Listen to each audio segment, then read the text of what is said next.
The stars over Sol dimmed, not from distance but from the shadow of ships. On the edge of humanity's system, past the icy silence of Pluto, an unnatural darkness spread. Dozens, then hundreds, then thousands of alien warships slid out of interstellar space. Their hulls were jagged like blades, engines glowing white-blue, casting ghostly light across the frozen dwarf planet. They did not announce themselves. They did not demand surrender. They did not broadcast warnings. They simply came. The Sol Defense Network detected them first. Early warning satellites stationed beyond Pluto's orbit. The first ping came at 300 hours. By 0302, half the network was gone, swallowed in blinding static. The last feed showed a wall of alien ships, formation perfect, advancing without pause. Commanders across the inner system stared at the data, in disbelief. "They're not probing," whispered one officer aboard the Neptune outpost. "They're invading." For 2 centuries, Earth had believed itself safe. The last war with these invaders was so distant in time, it had become myth. Humanity told itself the aliens had been defeated, or perhaps had forgotten about Sol entirely. But now they were back. And this time they weren't sending raiders or scouts, they had returned in force. The visuals were terrifying. Imagine an ocean wave, black and endless, rolling toward a fragile shore. That was the alien fleet, vast, implacable, unstoppable. Their formation cut across space like a knife through silence, a storm front swallowing stars in their wake, and, worst of all, every intercepted transmission carried the same message. No language, no negotiation, just a single phrase. Extinction protocol confirmed. By 0400, panic swept the outer colonies. Neptune sent desperate alerts before its orbital stations went dark. The frozen storms of the planet lit up with fire as satellites were sliced apart. The icy surface reflected their burning remains, auroras, crackling with unnatural light. From Earth to Mars, civilians awoke to news that humanity's home system had been breached. Rumors spread like wildfire. The aliens were stronger this time. They had evolved. They would not stop at colonies. They would burn Earth itself. At the United Fleet Command on Luna, admirals gathered in silence around a single holographic display. Red markers spread across the system like a disease. "How many ships?" one asked. The reply was cold. "Too many." Numbers? More than 10,000. There was no doubt left. Humanity's worst nightmare had come true. The enemy was here, and they weren't here to conquer. They were here to finish what they had started long ago. Sol was not a battleground. Sol was the target. For soldiers stationed across the system, fear gnawed at their resolve. Some remembered old stories told by their grandparents, how humanity had stood against these same invaders long ago and survived. But others whispered darker truths. Humanity hadn't survived because of strength, only because the aliens had withdrawn before finishing the job. Now there would be no withdrawal. No unfinished war. Every orbital scanner confirmed the alien fleet was moving steadily inward. First Pluto, then Neptune, then the ice moons of Uranus. Each world would fall in silence before they reached the red dust of Mars, the white stone of Luna, and finally, the blue jewel of Earth. On Earth itself, crowds stared upward at the night sky, unaware of the shadow marching toward them. To the naked eye, nothing had changed. The stars still shone, the moon still glowed, the world spun on, oblivious. But in orbit, in command stations, in the hearts of soldiers watching the data streams, everything had changed. Humanity was no longer living in peace. Humanity was standing on the edge of extinction, and yet, in that darkness, a spark flickered. When the first wave of terror passed, when the first screams of fear gave way to silence, a decision began to form. Humanity would not surrender. Not without a fight. Not here. Not now. Not in Sol. The galaxy had forgotten Earth. The invaders had returned believing humanity would be an easy prey, a loose thread to cut and erase. But they had forgotten something far older, something buried deep. In humanity's history, when cornered, when threatened, when pushed to the edge of annihilation, humanity did not bow. It burned. It endured. It fought. They sent no warnings, only the silence of predators. The alien fleet advanced past Neptune like a storm front rolling in over the sea. There was no demand for surrender, no broadcast of intent, just a wall of ships, each bristling with weapons, their formation perfect, their speed relentless. Neptune's defense outposts, automated stations orbiting the gas giant, were the first to face them.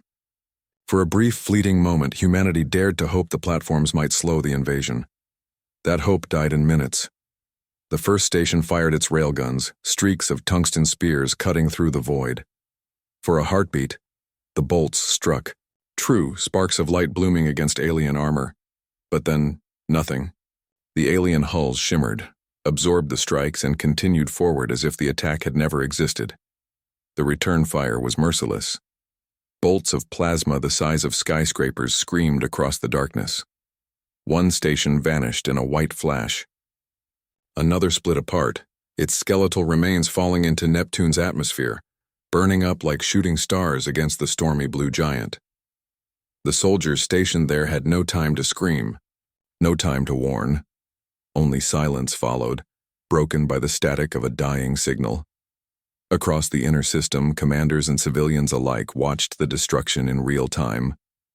Neptune's orbit lit up with fire, auroras painting the gas giant in sickly greens and purples as the wreckage rained down. The once proud defense network, designed to be humanity's shield in the outer system, was reduced to nothing more than glowing debris in under an hour. The message was clear. The invaders could not be stopped with ordinary weapons. And then came the signal. Fleet intelligence intercepted a single alien transmission. At first it was garbled, indecipherable, until linguists realized it wasn't language at all. It was code. Machine precise, repeated endlessly. Translated, it read, "Extinction protocol confirmed. No demands, no mercy, no negotiation." The aliens weren't here to conquer humanity. They weren't here to enslave or rule. They were here to erase. On Luna's Fleet Command, silence gripped the War Council as the message was played aloud. Admirals, generals, and heads of state sat frozen, faces pale under the glow of the holographic system map. "It's extermination," one whispered. "Not war, not conquest. They want us gone." Another slammed a fist on the table. "Then they'll bleed for every inch they take." But beneath the bravado, everyone in that chamber knew the truth. Humanity's fleets were strong, but not strong enough. The enemy's numbers were overwhelming. Their weapons were centuries ahead. Every victory would come at a cost humanity could scarcely afford. Meanwhile, out among the stars, fear spread faster than fire. Colonists on Uranus's moons began evacuation protocols, though everyone knew it was futile. Civilian ships were slow, fragile, defenseless. Some tried anyway, desperate to flee deeper into Sol, toward Mars, toward Earth. Others chose differently. One colony governor broadcast a final message before cutting comms. "We will not run. If they want us gone, they will have to come here and take us. Tell Earth. Tell them to endure." Hours later, that moon's signal vanished. By dawn on Earth, billions awoke to the news. The first images from Neptune flooded every broadcast. Burning stations, shattered colonies, fire reflected in the swirling blue storms. Crowds filled the streets staring up at the sky as if the stars themselves had betrayed them. Children asked if the monsters were coming. Parents lied, saying no. Soldiers tightened their grips on rifles, knowing the truth. The invaders were not coming. They were already here. And yet, amid the fear, a strange resolve began to spread. Humanity had been underestimated before. They had been dismissed, disregarded, forgotten. Now, the enemy had returned to finish what they thought was an old mistake. But Earth was not ready to die. Not yet. Factories roared to life. Old defense doctrines were dusted off and reactivated. Every shipyard blazed with light, warships sliding free like steel titans birthed from the planet's last hope. The extinction protocol had been declared, but humanity would write their own answer in fire. Closing moral, suspense, Neptune's fall marked the beginning of the war for Sol. The silence before fire had ended, replaced by the first sparks of defiance. The enemy wanted extinction, but humanity was about to show them what happens when a species fights for its very right to exist. The shadows grew closer. The storm was coming, and Sol braced for the fire to come. When survival is stripped bare, unity is forged. The fall of Neptune spread through Sol like a plague of fire. Every broadcast, every channel, every whispered conversation carried the same dread-filled words. They're coming. And so, for the first time in centuries, humanity awakened. Earth, fractured by politics, rivalries, and endless conflicts, suddenly found itself with no luxury for division. The extinction protocol had no borders, no exceptions. The aliens did not care about flags, about nations, about wealth. They wanted humanity erased. That truth lit a fire.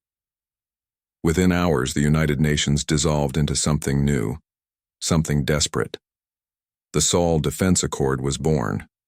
Every nation, every fleet, every weapon was placed under one command. Generals who once stared across battle lines at each other now sat side by side, their differences burned away by the shadow looming at Sol's edge. Factories roared with life. Civilian industries were converted overnight to produce warships, weapons, and munitions. Entire cities lit up under the relentless glow of foundries, their night skies painted orange by the forge. The old shipyards, once symbols of peace, now repurposed, awoke with thunder. Orbital platforms shuddered as kilometer-long battleships slid free, their armored hulls gleaming, engines blazing blue. They were not just machines of war, they were humanity's answer to annihilation. On the streets of Earth, fear and defiance clashed in equal measure. Families were evacuated into massive underground shelters, vast caverns carved beneath mountains and oceans, designed to withstand bombardment from orbit. Some civilians wept as they descended, clutching children, knowing they might never see the sun again. Others looked upward, at the fleets forming in orbit, whispering prayers for those who would stand and fight. Everywhere, recruitment centers overflowed. Soldiers, engineers, even untrained civilians volunteered. "Better to fight than hide," one said as he signed his name.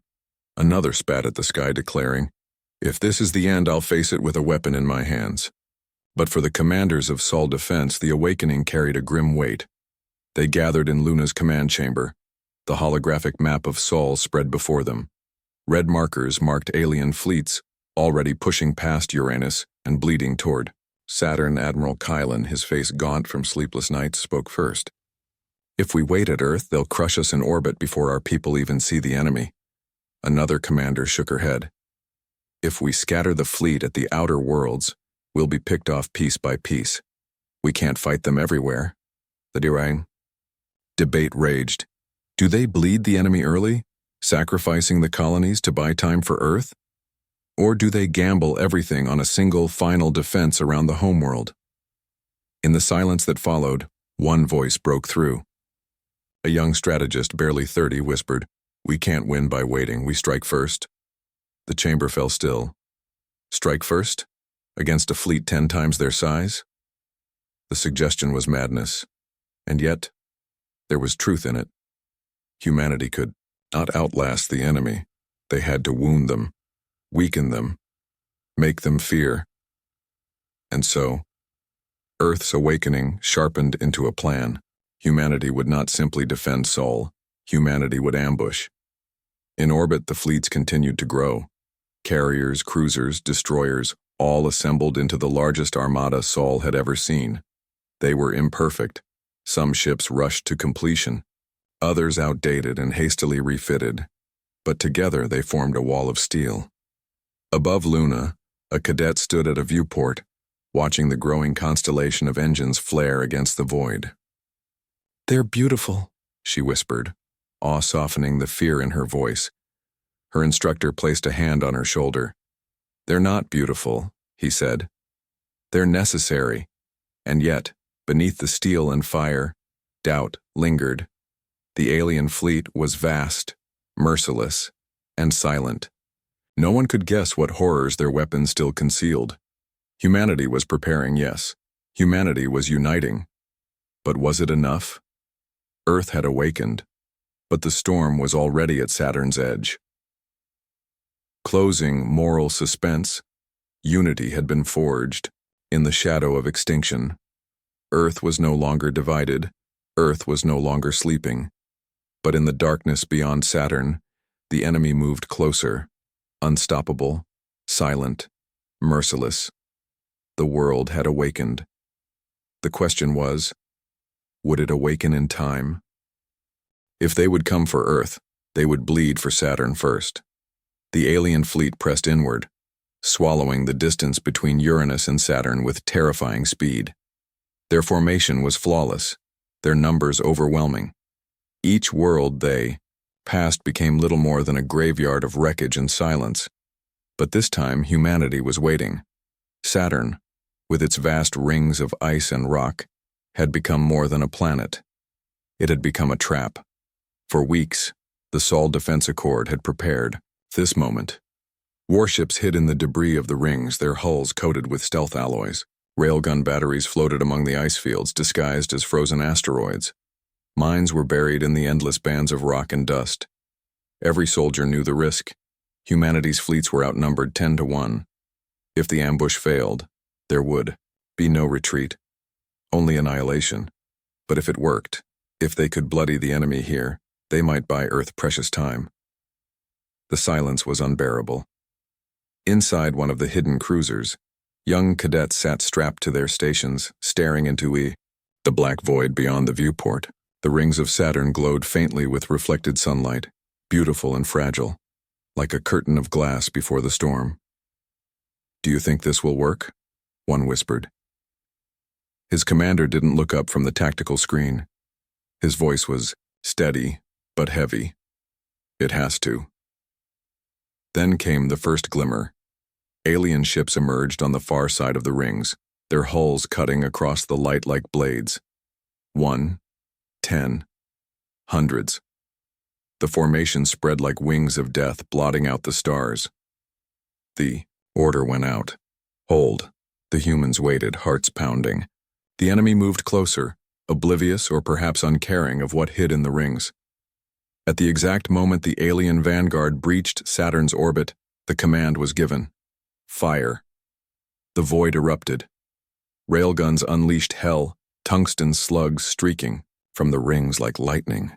Human cruisers burst from hiding, engines flaring blue as missiles screamed toward the enemy. Mines detonated in brilliant fire, tearing through alien flanks. For the first time since the invasion began, the alien formation faltered. Ships buckled, their armor cracking under the sudden fury. One dreadnought split apart, its core exploding. In a flash that lit Saturn's rings like fire, human soldiers roared in triumph. The ambush had worked, but the aliens adapted. Their counterattack was swift, merciless. Plasma beams slashed through the rings, carving fire lines across the ice fields. Human destroyers were gutted in seconds, their hulls torn open like paper. One battleship, the Valiant, was sliced in half, its two pieces drifting silently apart, crew gone in an instant. The trap had sprung, but it was bleeding both sides. Admiral Kylan, commanding from the flagship Sol's Resolve, shouted orders. Across the chaos. "Push them into the ring field, make the debris work for us." Human ships dove and weaved through Saturn's rings, using the cover of ice and stone. Alien beams shredded through thousands of kilometers of frozen rock, scattering glittering fragments into space. The battlefield became a storm of debris, dazzling and deadly, light scattering like diamonds as warships died among them. For a moment, hope flared again. A human cruiser rammed an alien carrier, detonating its core in a blast so bright it burned shadows onto Saturn's clouds. Another squadron of fighters cut through an enemy flank, missiles slamming into engines and leaving drifting wrecks behind. The aliens bled, but the humans bled more. By the battle's 4th hour, the trap had turned into slaughter. The Sol fleet had destroyed dozens of alien ships, but hundreds still pressed forward. Ammunition ran dry. Hulls cracked.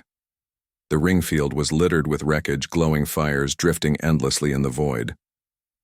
On the bridge of Sol's Resolve, Admiral HumAlien watched the tactical map bleed red. His hand clenched the railing, knuckles white.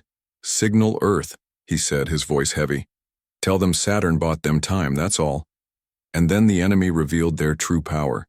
From the heart of their formation, the alien flagship opened fire, not with plasma, not with beams, but with something far worse.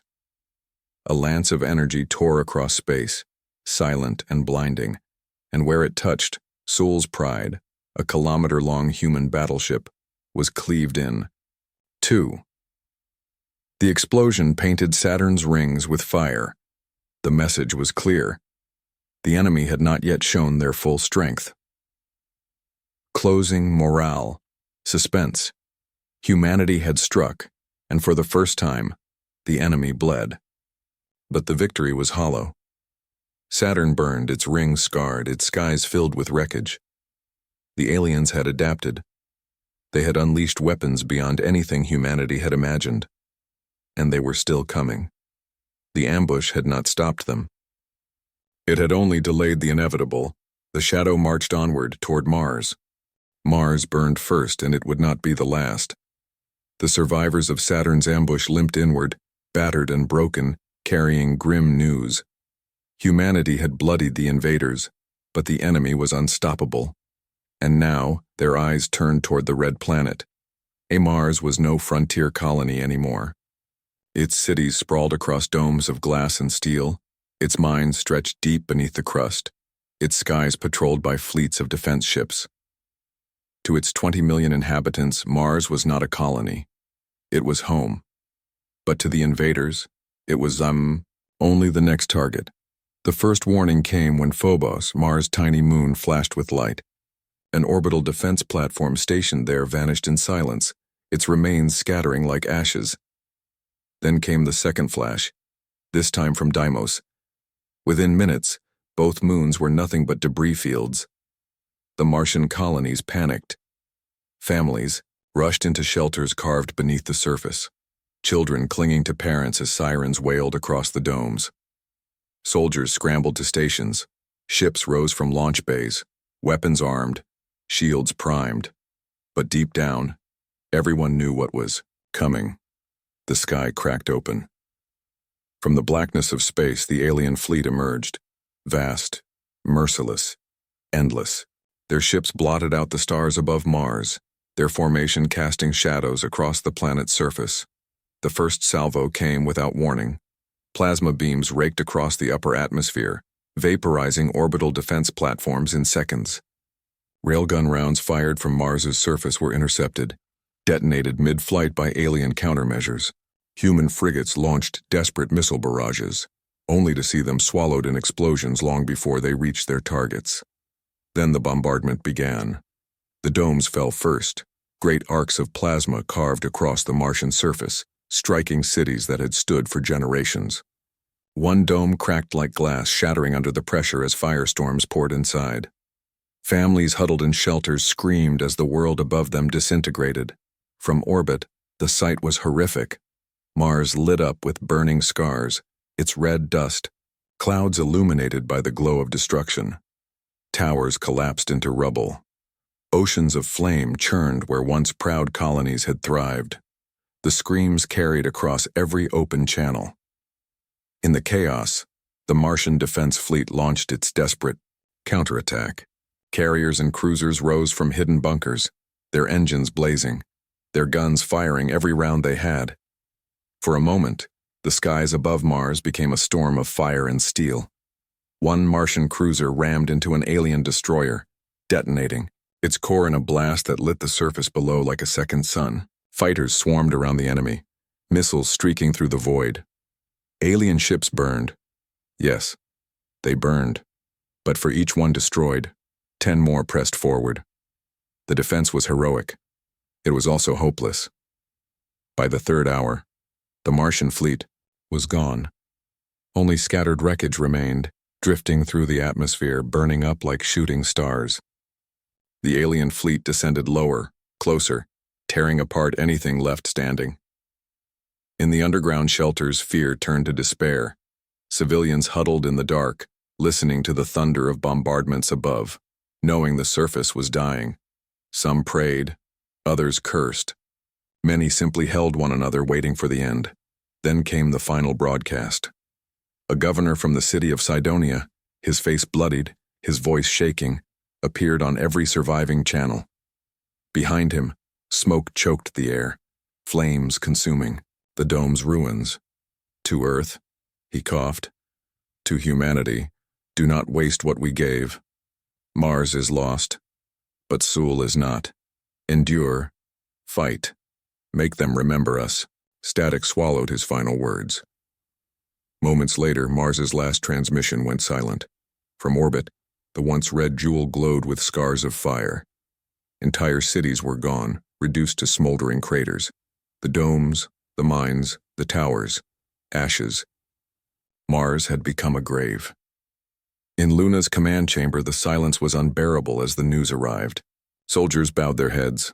Civilians wept. Some screamed in rage. Admiral Kylan said nothing. His face was pale, his jaw clenched. He turned from the holographic display of Mars' burning surface and spoke only 4 words. Earth is next. Prepare. Mars had burned, and its people with it. The red planet had become a graveyard, a warning written in fire. The enemy had shown humanity its fate. But Mars' last message echoed still. Endure, fight, make them remember. And so, as Sul grieved, Earth braced for the storm that was coming. Earth was next, and only the moon stood as its shield. The fall of Mars echoed across Sol like a funeral bell. 20 million lives extinguished. Cities reduced to craters of ash. The red planet was gone. Now the invaders came for Earth. The blue jewel still spun, serene and fragile, as if unaware of the storm on its doorstep. To the billions living on its surface, the sky looked unchanged. But above them, a fortress was being built. Luna, the silent gray sentinel, had become the wall between Earth and extinction. Every surviving warship of the Sol Defense Accord gathered in orbit around the moon. Carriers, battleships, destroyers, frigates, all scarred, some half-repaired from Saturn and Mars, formed a constellation of steel. Thousands of engines burned blue, flickering like stars in defiance against the black void. The fleet stretched horizon to horizon, a wall of iron and fire daring the enemy to come. The numbers were grim. Humanity had lost nearly half its fleet at Saturn. Mars's defense squadrons were gone entirely. What remained was strong, but not enough, not against the enemy's endless tide. And yet this was all that stood between Earth and annihilation. There could be no retreat. There could be no fallback. Here, at Luna, humanity would make its stand. Inside Sol's resolve, Admiral Kylan stared at the tactical display. Red markers spread across the edge of the system, the alien fleet still advancing, still relentless. They'll be here within 72 hours, a lieutenant whispered. Kylan nodded, his jaw set. Then 72 hours is all we have left to prepare. Preparations began at once. Orbital shipyards churned non-stop, repairing damaged hulls, welding patchwork armor across battle-scarred ships. Supply convoys ferried ammunition from Earth, each journey through the void a race against time. Fighter squadrons drilled in Luna's shadow, their sleek silhouettes weaving patterns of defiance. On the moon's surface, massive railgun batteries were raised, towers of steel embedded into craters, their barrels aimed skyward, ready to spit fire across the void. Each could punch holes in battleships, if only they survived long enough to fire. But weapons alone would not hold the line. Humanity needed will. On Earth, leaders broadcast to every shelter, every city, every home. The message was simple. This is it. We fight here, For Sol, for humanity. Do not despair. Stand ready. Families huddled together in bunkers deep beneath oceans and mountains, listening as the words echoed through the dark. Children clung to parents, soldiers gripped rifles, engineers worked until their hands bled. The world knew the truth. If Luna fell, Earth would burn. Above in orbit, soldiers prepared for what might be their last dawn. In one carrier's barracks, a young cadet polished his weapon with trembling hands. He looked to the viewport where Earth hung blue and radiant, clouds swirling in peace. "Do you think we'll win?" he whispered. His sergeant didn't answer immediately. Instead, he followed the cadet's gaze, staring at the fragile planet below. Finally, he spoke, voice steady. "We don't have to win. We just have to make sure Earth lives long enough to remember us." The hours ticked away, in every ship, in every bunker, in every heart. Tension coiled like a spring. The silence before the storm was suffocating.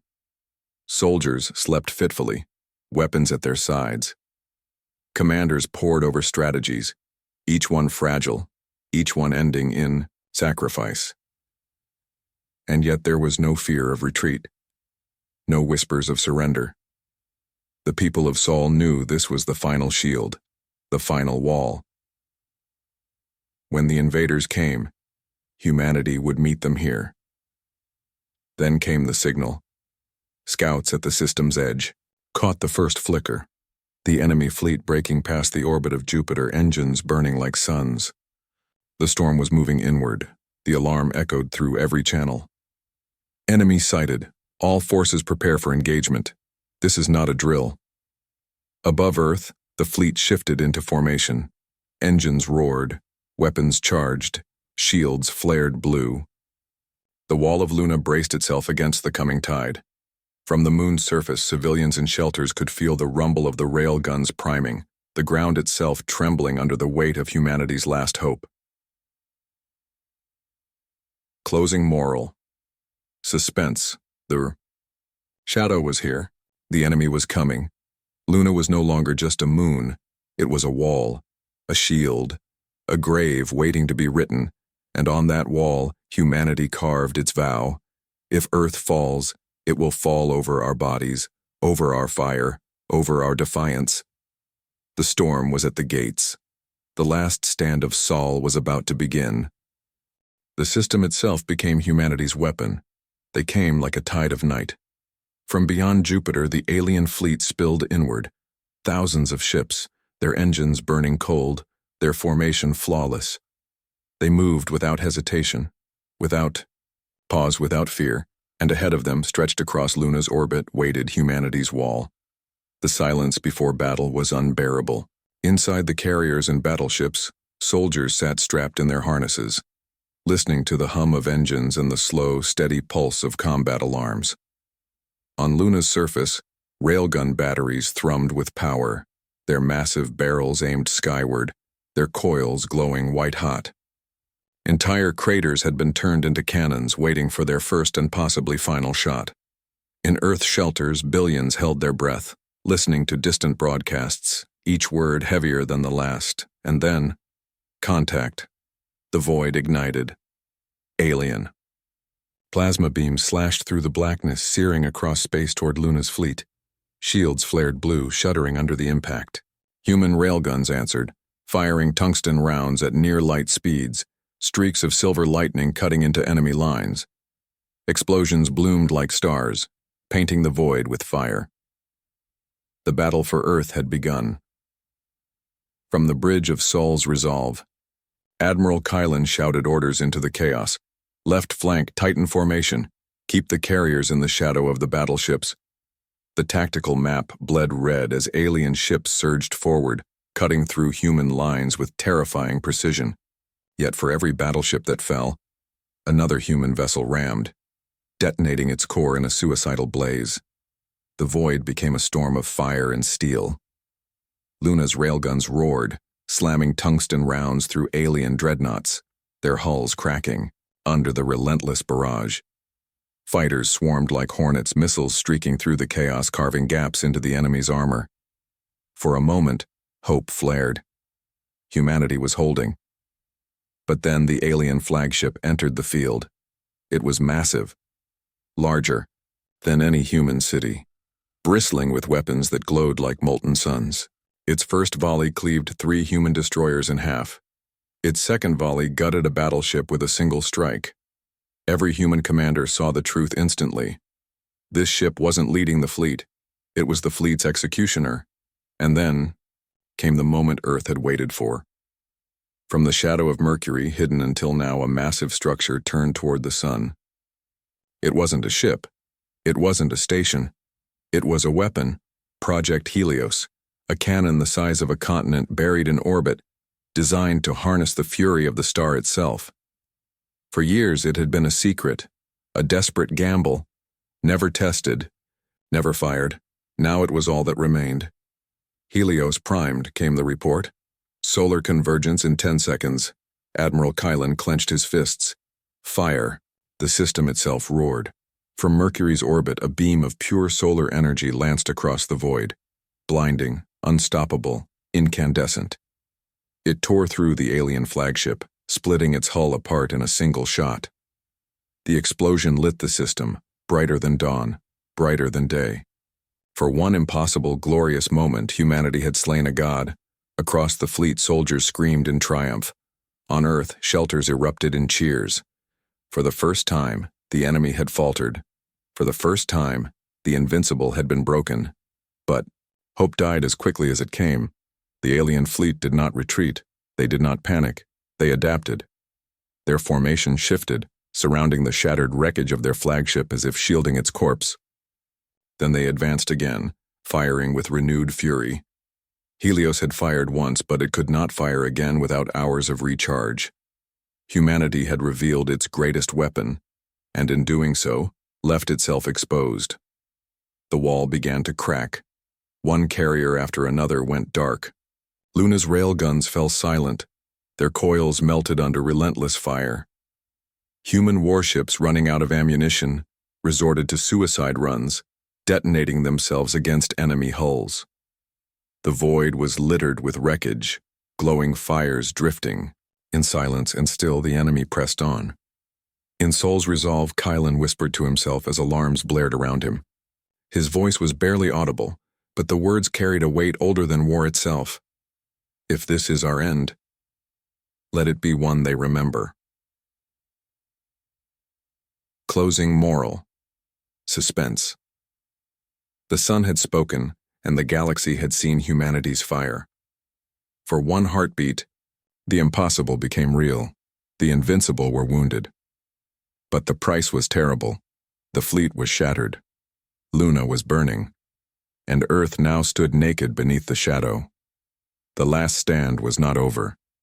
The worst was yet to come. Earth's sky was still blue, but above it the heavens were burning. The fleet was gone. Where once thousands of ships had held the line, now only wreckage drifted. Broken hulls, shattered wings, frozen bodies tumbling silently through the void. Luna, scarred and broken, burned with molten craters where railguns had once stood. And still, the alien armada pressed forward, black shapes blotting out the stars, a tide of iron and fire closing around Earth.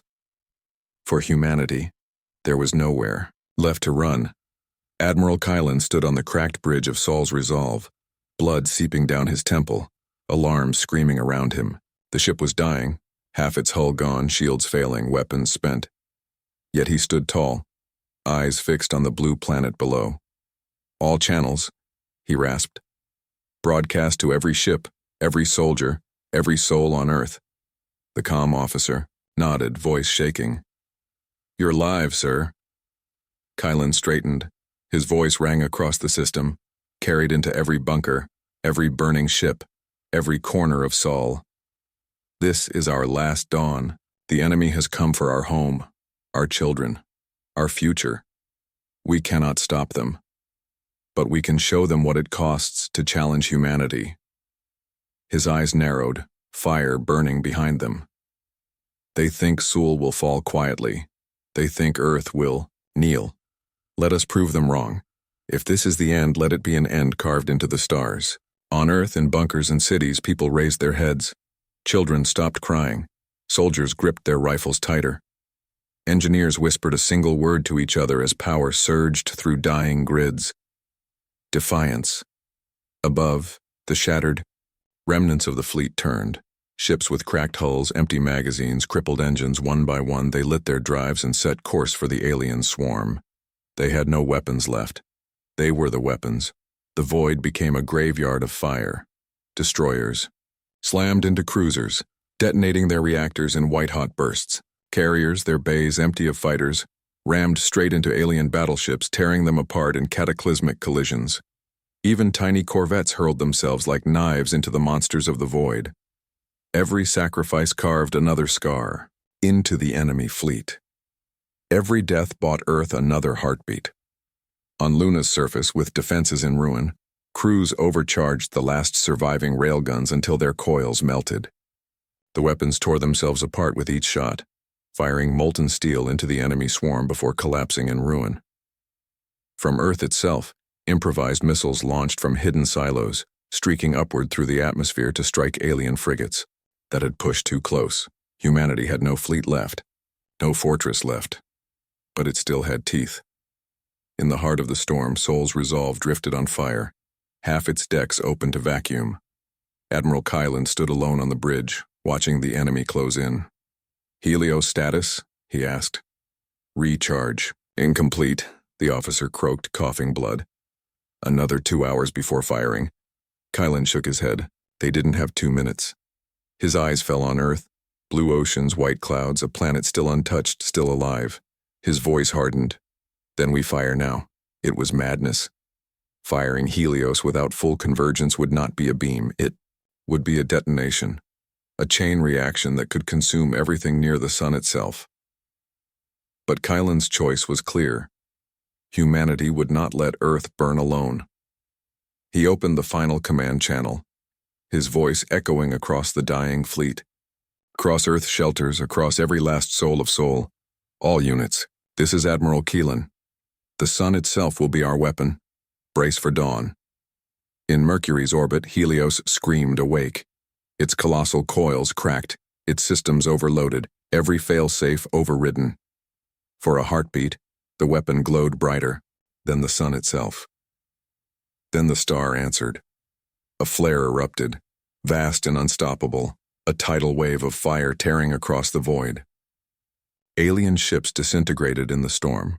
Their hulls boiled away, their formations shredded. The flare devoured hundreds, then thousands, a cleansing fire scouring Sol of the invaders. The weapon collapsed, burning itself to ash, but the damage was done. The tide was broken. The invincible had been gutted. On Earth, survivors watched the night sky ignite. For a moment, the heavens themselves blazed with light, brighter than day. And in that impossible brilliance, they knew. They had endured. The aliens had not won. Not today. Not here. When the light faded, silence returned. Half the alien fleet was gone. The survivors limped back into the dark, scarred, broken, unwilling to face Sol again. Humanity had not won a victory. It had survived an ending. The cost was everything. Mars gone, Luna burning, the fleet destroyed. But Earth still turned, blue and alive. Closing morale, suspense, the galaxy would remember this day, not because humanity was mighty, not because it was unbreakable, but because when the void came to claim Earth, humanity stood on the wall and refused to kneel. The last stand of Sol was not a defeat, it was a promise.